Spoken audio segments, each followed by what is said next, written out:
ادامه برنامه‌های رادیوی فرهنگ. تازه انگارها، ایجاد نویسندگان نهانبین و ژرف پیما، اندیشه های کلیدی در درک معنی زندگی، هستی و راستی و آیین و عنعنه های اجدادی. تازه انگارها، ظهور آفریده های نوین و بهین ادیبان فلک سیر از رادیوی فرهنگ.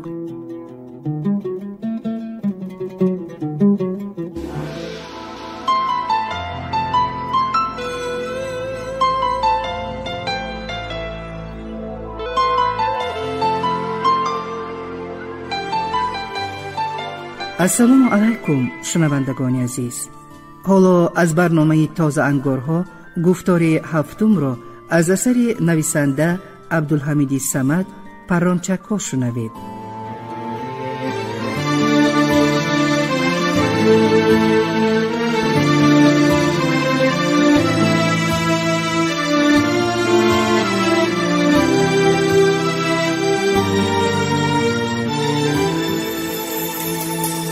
این فکرهای مبهم مرا از عالم پرغوغای قهوه‌خانه دم بیرون کشیدند، ولی حسیات ناخوش دلم را فشار داد. سببش به خودم معلوم. از ابتدای شناسایی نمیدانم برای چی در دلم به نسیم مهری پیدا شده بود و میخواستم که همین نخل همیشه سبز باشد. ستاره او به من معقول، به سری خود گرنگ و بی‌پروا پرخیال گشته نشم. ولی این کم. باز چی؟ اما کم نیز برای سبزیدن این درخت میر حصه گذاشته است. زیرا همین که به خانه روم و با وجود نسیم را یک یا دو مرتبه دیدنش البته از او یادآور می شد. همون بچه چی خیلی است؟ می پرسید. نفس جواب می دادم و در حال پی می بردم که نسیم را در نظر دارد. فراموش نکرده ایده؟ می پرسیدم شوخی آمیز. خواندنش چی خیل؟ بد نی. جوان حلال و مهنتی. از کجا دونستید؟ اما کم دمی به خیال رفت و مویهای موش و برنجش را با انگشتان هموار کرد. در لبانش نیم تبسمی نقش بست. از چهرهش، از رنگ زردش آرامانه جواب داد او و باز افسود. لحظه از امتحان برآمدنش در یادت هست؟ برایش نگریسته بودی یا نه؟ دیر می لرزید. لبانش تارس کفیده بودند.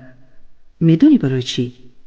پرسید. اما کم و از چی باشد ناراضیانه روی تافت و غرغرش رنگ به گوشم رسید. حالا هم تو بچه ای نیم. غیر خودت کسی را نمی بینی. ایمان و وجدان انسان در دل است. آدم که حلال مهنت کند، دل که سوزد لب خشک می شود، پرسین می بندد. آدم دانش طلب خود از خود معلوم. اما کم خاموش ماند. سپس معنی دارانه گفت. انا اون جوره محمد دانایت. نامش چی بود؟ رحیم بیگ آدمی صمیمی نیست. تبسم خنده هایش روی دلی سرد.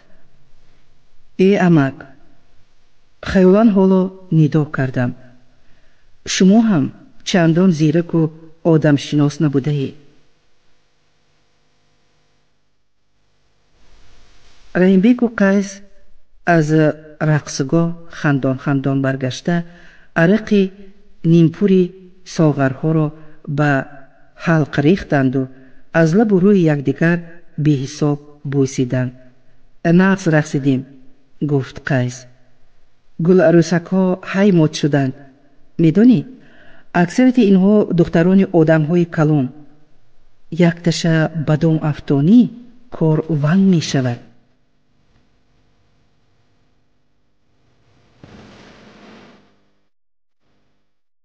از درآمدگاه قهوه‌خانه سراب قد پستی پوستین پوش نمایان گشت و دقت رحیم بیگ را به خود کشید. وی پیشتر آمد. ریشی به ترتیبش قریب تمام رویش را فرا گرفته شناختن او را مشکل می کرد. او به ما اعتبار نداده از 90 پایها پیش گذشته در تک بینی فروشنده راست ایستاد. سلام میریشه؟ از جایش خسته ندا کرد رحیم بیگ و رفته او را به آغوش کشید. 100 سومه بر این نمی نمایی؟ قریب نشناسمت، دارا می شوی؟ بهم رفته بودم، گفت او. حاجی شدم، بین ریشی غریبی موندم. او به ما ناپسندانه دست داد و در روشنایی چراغک‌های رنگارنگ بازیگر که با پست و بلند گردیدن صوت‌های مگنیتوفون پی هم چشمک زنان خاموش و فروزان می شدند به چهرهش درست‌تر ذهن ماندم و او را شناختم. پکنه. خواستم ملخ جمع کرده ماشین بگیرم. نخواه، گرفتی؟ مبارک باشد، ندا کرد رحیم بیگ و فوکش را بین ریش و مویهای پکنه خسته او را بوسید. نه نشد. چنان خنک کی؟ جان عذاب دادن چی لازم برد؟ گفت او. هیچ گپ نه، دلبردارانه گفت رحیم بیگ. سر صحت باشد، آشنا کلاه یافت می شود. لیکن ماشین می گرفتی به گفت خودت کار ونگ می شد. او عیارانه چشمک زد. یگان خیمچمیانه به چنگ آورده ورزاب می بردیم. خیر، امسال بیا خودم هستم. خونده؟ نه بس برد، گوشم کشیده توبه کردم. من پسری رئیس نیستم که. پکنه از جایش نیمخیز شد و هزل آمیز گفت. با شما برابر نشوم، اینجا نشستن مشکل. از جای جنبی خفه می شوم، از دست او داشته گفت رحیم بیگ و جانب قیس اشاره کرد. انا، این دادری من قیسم، پسری رئیس است. او بشین، تو از آن لب دنیا حاجی شده آمده ای. رحیم بیگ زورن پکنه را به کرسی شیناند و به قیس چشمک زد. کو دادر، همتت را یک بار دیگر بجنبان. قیس عینکش را پاک کنان سوی دکان مشروبات رفته با یک شیشه برگشت. پروا نکن. به قدح ها عرق ریخته لقمه پرتافت رحیم بیگ. دیکن همشهرم. اکنون آشنا ما هم به یک پاچک گوساله شریک حساب. پکنه استهزا آمیز خندید. باور نمی کنی؟ انا از اینها پرس، آبرویم از بعضی معلم های بزدل و گرنگ بلند. او مغرورانه به اطراف چشم دوان و پیچی را زد. ملخت هم لازم نی. امسال سرم را به سنگ می زنم و تو را داخل می کنم. جای خوب ندارم برد. جلوی سخن به دیگر طرف کشید پکنه. جای کار چی؟ پرسید رحیم بیگ. به جای کار هم زیستن ممکن. خودت میدونی که برای من پولیابی مشکل نیست. دینه از خانه آمدم. او بیزیب خندید. باز بسری یک گاوی بیوه آب ریختم. قیافه رحیم بیگ از چی باشد دیگرگون شد و لحظه خیال آمیز بروی پکنه نگریست. این رفتارت به من نمیفورد. پیچی را زد. کمپی را عذاب دادن گناه است. بیوه کیست؟ به این گپ اعتبار نداده پرسید قیس. او چه من میگم؟ ها، ساختکارانه خندید قیس و افسود. باز من گمان کردم که زن هم داری. جای خواب یافت شود برد زنیابی آسان، گفت پکنه و به 4 طرف قهوه خانه نگریست. یک اشاره بس که پاچه سرخک های فرشته نما بسر بدوند. نخواد، بی پروا ندا برآورد رحیم بیگ. چرا این گپ بر وقت‌تر نگفتی؟ غم سرپناه را اصلا مخور. قیس 2 خانه خالی دارد. خانه های نو به خاطر پخنش دادند. آبی گرم، گاز. در خوابگاه هم جا یافت می شود. زبانت خورم. پکنه از جایش برجست و رحیم بیگ را به آغوش کشید. این خیل باشد من خدمتگار شما برد. صحبت رحیم بیگ و پکنه رنگین و طولانی گشت. من دلتنگ شده به ساعت نگریستم. یک گپ استهزاآمیز گفت رحیم بیگ. مخصوم گرنگ بی‌طاقت شد. او به من اشاره کرد. اگر حاضر به خوابگاه نرسد عروسش قهر کرده خانه پدرش می رود. می خیزیم. خواهش سردار را حتی قیسم که اگر از طرف یگان کس پیشنهاد می شد با ناز و نوز کودکوار گپ خود را می گذراند این مراتبه رد نکرد.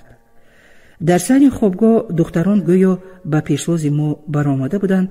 چند جوان دورتر از آنها برف بازی داشتند. دخترها به ما که در هوای سرود لیلی جان سرخوشانه قدم می برداشتیم نظر افکنده با یکدیگر گوشانه زدند و بلند خندیدند. میمون دیدید؟ خود را بی دماغ وانمود مغرورانه پرسید رحیم بیگ. از میمون هم چیزی عجیبتر حاضر جوابی کرد لطافت. چی بوده است؟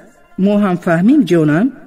خودی شما گفت نزاکت و استهزاآمیز خندید.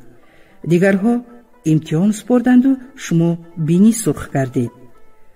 دخترها برابر قاه قاه زدند. رحیم بیگ لحظه چی گفتنش را ندانسته تملق‌آمیز لبانش را به خنده مایل کرد. پکنه از ما جدا شده دورتر ایستاد.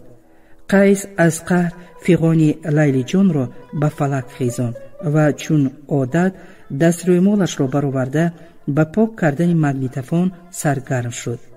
لیکن مگر علم در دلش نگنجید که کنایه آمیز لقمه پرتافت. شما را نبردیم علم کشیدیدن؟ دخترها به این پیچینگی او ذره اعتبار ندادند. یکی از آنها نمیدانم نزاکت بود یا گلسارا خم شده یک کلوله برف را گرفت و بچه های نزنید گویان به رحیم بیگ در افتاد. دیگرها هم معطل اشاره بودند که به هجوم گذاشتند و در آن واحد سر و روی و لباسهایمان را از برف سفید کردند. رحیم بیگ خود را از چنگ دخترها رهانیده سوی خوابگاه دم خواده کرد. قیس لیلی جان را به آغوشش فشرده روی برف کناری راه پرو می خوابید. برفبازی چندان طول نکشید ولی حلاوت و کیفیتش هنوز هم از یاد نرفته است. مخصوصاً پنجه های نرمی دختران گاه با برف گاه بی برف روی را مالیده به جای سردی حرارت می بخشیدند. من وقتی از زیر دست دختران رها یافتم این گپی کمپیر همسایه به خاطرم رسید. در زمستان شتر و گنجشک و گرگ مست می شود. به این دخترها چی بلا رسیده باشد؟ پرسیده مسعود و حلاس زنان دنبال دیگرها دویده به آشیانه دویم برآمده به نسیم روبرو شدم. وی ظاهراً مثل دهقانی که از دم صبح تا شام در صحرا کلند زده است کار کوفته شلپر می نمود. چشم و رویش اندکی ورمیده، موی سرش پریشان بود. امروز هم کتاب خوندی؟ هش کنان پرسید رحیم بیگ. سالی نگذشته عالی می شویدیه؟ نسیم در حالتی که لبانش به زهرخند مایل شدن خسته حال خمیازه کشید.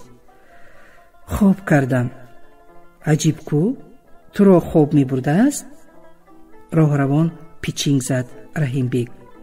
بچه بسیار نخوان که از عقل بیگانه می گردی. فریفته وعده های پیری سرسفیدت هم نشو. برای بها رنگت را زرد هم نکن. خودش ماهی دود خورده بر این خشک شده است. ها، آدم افلاطون شود هم عاقبت می مرد. بهترش در این دنیای بی وفا کیف و صفا کرده گرد. روی رحیم بیگ ترش شد و ناراضیانه دست افشاند. اگر من تو بر این پسر رئیس می بودم. این همون پسر رئیس با نیشخند پرسید پکنه. قدش دراز شده است، نشناختم. ها، قدش درازو، گفت رحیم بیگ دستش را به کتف پکنه نهاده. کلویده از ما دور شد. از زبان نسیم تبسم گریخت و موی سرش را با پنجه هایش هموار کنان دمی از پس آنها نگریست و اکنون برگشته رفتنی بود که من پیشی روحش را گرفتم. که زیافت میخوریم؟ چه خیلی زیافت؟ پرسید او و گویا مرا اکنون دیده باشد شادانه ندا کرد. ها، تو هم همراه اینها بودی؟ چشمانت سرخ نشدند کو؟ گپنه دوست آشنا، امتحانها را اعلی سپردنت نست، لیکن بلب کلوخ مالیده گشتنت خوب نی؟ خیر، باز چی کار کنم؟ با شکرخند پرسید او. یک زیافت دیهی جانت خلاص. زیافت؟ حاضر خانه مادرو چای نان آماده است، گفت او و کاهلانه چند قدم نهاد. سپس نیمرویه گشته آواز برآورد. یگان وقت البته زیافت می دیم. دانشگاه را ختم بکنم، دیپلم گیرم، در یگان جا به کار درایم. ها، بزرگ نمور که بهار می آید. او تو چی خیل پسری رئیس؟ موسیقی را از حد گذراندی کو؟ انا همین خیل. دیدی پسرهای رئیس هم هر خیل می شوند. با تبسمی فراخی ساده دلانه گفت او و به خانه شستشو در آمد.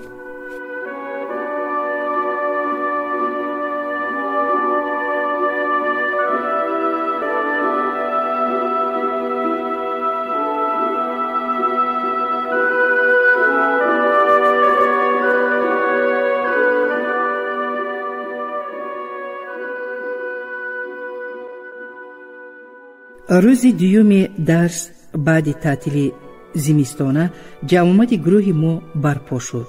روبرمان معلم تاسر صبوری با شست به صنف در آمده جزدان روی میز هوا داد و از روی عادت 3-4 بار سرفیده با پنجه هایش گره گردنبند گریبان کرته و پیجکش را پلمازیده بین کرسی ها چند قدم زد. عجب خصلتی دارد این استاد. اگر طبعش نهایت بالیده باشد یا بغایت عصبانی شود در جایش نشسته نمی تواند. این عادت به سن سال او که از 50 گذشته است هیچ نمی زیبد. آب و هوا ویران شد کو؟ بونی گوشم پیچی راست رحمت شاه. همین که معلم بیدماغ به درس خانه درآید و در حال این گپ را به زبان می آورد. آمد بسرم از آن چی می ترسیدم. خوش لبولونجش را با دست روی مال پاک کنان کششناک آواز برآورد صبوری. نغز استراحت کردید؟ پدر و مادر خویش و تبار را خبر گرفتید؟ نغز بودند؟ سلام گفتند. پیق پیق خندیده لقمه پرتافت لطافت که امروز سر و لباسی تماما نو پوشیده به حلقه چشمانش رنگ آسمانی، به ابروهایش اوسمه و به رخسارهایش سرخی مالیده مثل پری خوشروی شده بود. صبوری چون همیشه لطف لطافت را خوش قبول نکرد بلکه تیغ نگاهش را به او افکن و با قیافه جدی از ما پرسید. امتحانها را چه خیل سپاریدید؟ همه دم به درون زدند.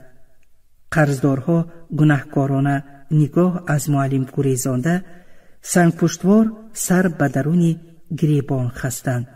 در صنف اگر صدای قدمانی معلم را به حساب نگیریم، لحظه خاموشی وزین به میان آمد، اما آواز صبوری باز این آرامی را برهم داد. کی به هوشیارخانه افتاده است؟ ریشخند، جنب و جل، غلغله، میش میش، پیچیر پیچیر به میان آمد. همه به یکدیگر کنجکاوانه چشم علو کردند. نگاه هر یکی امتحانگری دیگری بود. چرا پسر رئیس نیست؟ پرسید معلم و نزد کرسی رحیم بیگ ایستاده راست به چشمان او نگریست. در اندام رحیم بیگ بی سرانجامی نقش بست، اما مثل آن که در کرسی میخکوبش کرده باشند به زور از جایش خیست. بچه ها نیمرویه گشته به نسیم که عادتاً هنگام چنین جماعت ها در کرسی آخران نشسته کتاب مطالعه می کند دیده دوختند. کدامش؟ ارنگ آواز برآورد رحیم بیگ. چی؟ در این گروه تنها پسر رئیس ها می خونند؟ عصبیانه کاغذ ها را تگرو کرده پرسید صبوری. قیس رجبوف خانه رفته بود، جواب داد رحیم بیگ و پس از کمی خاموشی علاوه کرد. یا کسل شده است یا در را ماشین شکسته است. از حال جرأت بیخبری سردار. افسوسخورانه گفت صبوری و استهزا آمیز خندید. معجزه های عصری علم و تکنیک چنان عجایبند که آدم حتی با ماشینش به هوشیارخانه می افتد. بازنامش دانشجو. پیشروی از این زیاد نمی شود. باز خنده و گپرانی اوج گرفت. هنگام درس ها کو دوگانیک بر این از یکدیگر جدایی نداشتید؟ آواز صبوری نرمتر ولی سرفیدنش بی آخر گشت. چرا در خوابگاه بزم آراستی؟ چرا وقتی مستیش گذاشتی که به ماشین شیند؟ او این از روی آیین جوانمردی افناپذیر است. چشمان نیمکاف معلم با یک زیرکی پیرانه هر یکی ما را از غربال گذراندند. ناگاه صبوری خطاب کرد. او تو نمیدانی که این واقعه آبروی فاکولته و تمام دانشگاه را میریزاند، اما آبرو یافتن آسان نیست. وای مگر نفس تنگ شد که حلقه گردنبند را باز سوس کرد و از کیسه سری سینه‌اش عینک گرفته به چشم گذاشت و به کاغذ نگریست و باز سرفه کنان قدم نهاد. اولادهای ناشد خیام، عرق را شما نوشید و باری جنجالش را ما کشیم. او قوت که ندارید ننوشید. بعد با حریف مای خورید که رازتان را پوشیده دارد. معلم نگاهی آزمایشکارانش را به ما دوخته دمی هیکلوار راست ایستاد. سپس گویا سرش موی غولی داشته باشد که با پنجه ها آن را به قفا شانه کرد. میدونید عرقخوری و باربرداری یک است. اگر بار را از قوتت زیاد برداری میانت میشکند. عرق را بی برکش نوشی چی؟ شرمنده، رسوای و رد معرکه میشوی. صبوری به خیالم از این سخنهایش خیلی لذت برد، زیرا رویش را تبسم زیبای فرا گرفت و مثل اون که یگان خس یا موی به گلویش اندرمان شده باشد زور زده کند کند سرفید. رحمت شاه بی‌ضابطه گشت. آدمی سیر بر این گپ میزند معلم، آهسته گفت او و از کتابدانش قندینه برآورد. از افتش یگان بار گرفتاری درد معده نشده است. گناهکار در کدام تگی بوته معیشت دارد و ما گپ میشنویم. به تو آگاهی آخرین سردار، گفت استاد صبوری.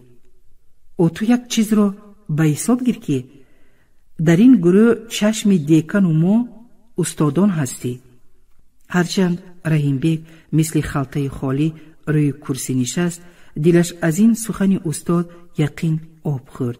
وی آسوده حالانه نفس کشید و با غرور به دختران نظر افکند، اما آواز صبوری باز در پوستینش کیک انداخت.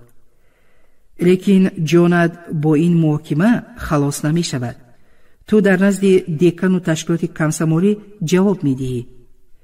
مثل شخصی اطاله خورده لب و لنجش را پاک کنان گفت صبوری. چرا 7 نفر از امتحانها قرضدار؟ شما برای خواندن آمدید یا کوچه‌گردی؟ چی؟ استادان از پستان پادبان بر این دویده زاری کنند که آمده امتحان سپارید؟ این فکرتان خام. معلم پس از اندکی خاموشی خسته حالانه به کرسی نشست و عینک را به چشمانش نهاده به روی خط نگریست. سردار که قرضدار باشد از دیگرها چی گیله؟ او دمی به خیال رفت. بعد از گلسارا پرسید: تو به این فلاکت زده ها چی مصلحت می دهی؟ گلسارا شرمگینانه از جایش خیست و چشمان سبز تابش را هراس فرا گرفت. لبانش ناعیان جنبیدند. شاید وی اندیشش را گفتن خواست اما جرأت نکرد. نمیدونم. ارنگی آواز برآورد و لب گزید و سراسیمه نشسته خود را در پس رحمت شاه بجاب کرد.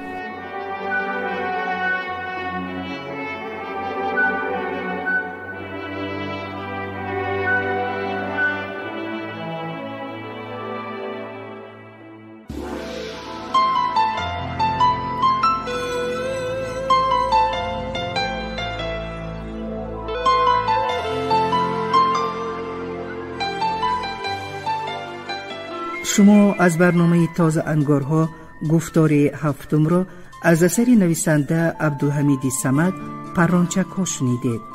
برنامه را اینها آماده نمودند: راوی قطبیه اکرامی، صدابردار امامعلی زیایف، کارگردان برنای نظام. تنسیت و خانه آباد باشید.